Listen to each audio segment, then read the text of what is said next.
कि कहर दियो न सखी बिखिन बिखिन ई समधी डुप्लीकेट रे।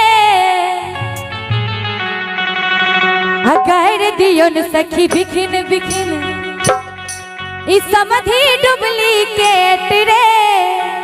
और की कहबे से बुझलिए अब बाप सनक मुँह बर के नहीं छन बाप सनक मुँह बाप सनक मुँह बर के नहीं छन आ बिल्कुल फेटम फेट रे। आ गहर दियन सखी बिकिन बिकिन गहर दियन सखी बिकिन बिकिन ई समधी डुप्लीकेट रे। गहर दियन सखी बिकिन बिकिन ई समधी डुप्लीकेट रे। बाप सनक मुँह बर के नहीं छन बाप सनक मुँह बाप सनक मुँह बर के नहीं छन बिल्कुल फेटम फेट रे। गहर दियन सखी बिकिन बिकिन ई समधी डुप्लीकेट रे। गहर दियन सखी बिकिन बिकिन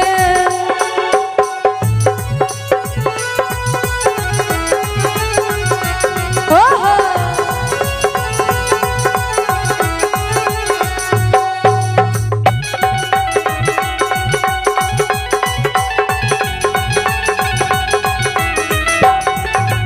बेच के बेटा पेट भराई छत कनियो ने ला जाय रे।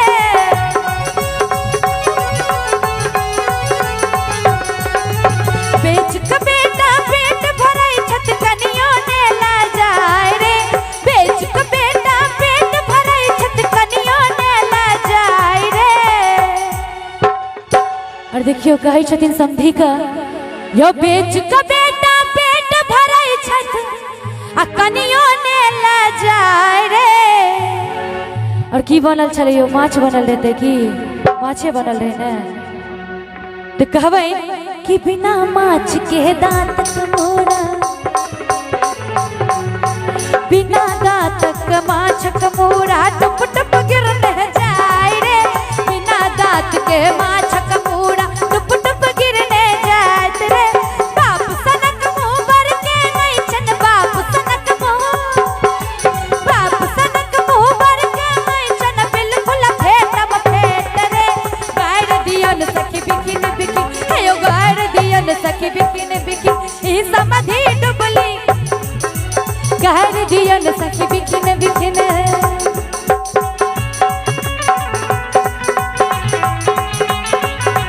ओहो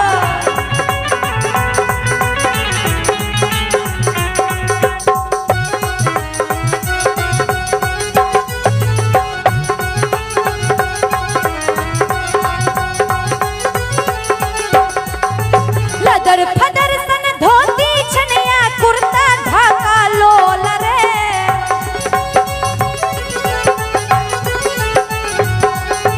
लदर फदर सन धोती छनिया कुर्ता ढाका लोल रे। ई सब बयान कर मैंग पहिरला ई सब बयान कर मैंग पहिरला बड़का बड़का बोल रे। ई सब बयान कर मैंग पहिरला बड़का बड़का बोल रे। गहर दियन सखी बिकिन बिकिन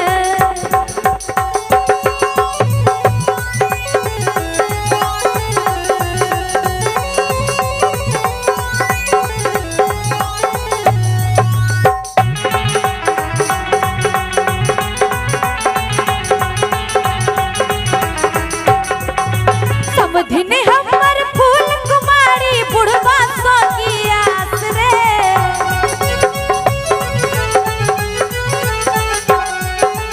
समधी ने हमर फूल कुमारी बुढ़वा सो की आस रे।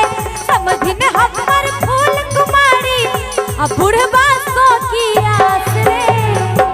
और समझ जाता तता छथिन हुनका लेल कहबै यो समधी ने हमर फूल कुमारी आ बुढ़वा सो की आस रे। आ समझ जात बंगोरा कोठी समझ जात बंगोरा कोठी समधिन के खावा